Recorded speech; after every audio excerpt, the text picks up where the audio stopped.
Hi, this is Yolanda Vanveen, and in this segment we're going to talk about how to trim rose plants. Now, we all buy roses, or we move into a home where there's roses that have been in an area for 100 years.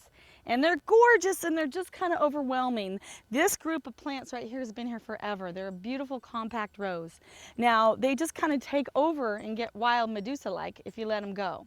So in this early spring, I like to trim them back to about 18 inches. That's my rule. And then through the summer, I want to trim them back as needed. So they will grow no matter what you do. And I found too, you could leave them, they'll keep growing more roses, but the more you trim out the spent roses, the more new roses you get. So any type of Medusa plants or suckers that are coming out, just trim them out. And the rule of thumb too is when you're trimming something out, I'll show you. And the rule about trimming is you don't want to trim back more than 1/3 of the plant at any one time. And a trim is more like a haircut. You're just barely cleaning it up. Pruning is actually attacking it and really cutting it down. So when you're trimming it, you're just cleaning it up. You want to trim where the leaf line meets at an angle. So you just want to trim that right at an angle.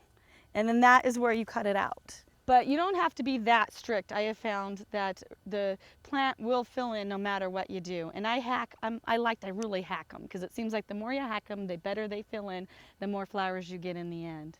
And so when you're trimming, just to make sure, don't trim too much. You don't want to get into the actual stem. You want to make sure there's leaves. You got to trim down where there's leaves, because if you get down where there's no leaves, it won't grow back.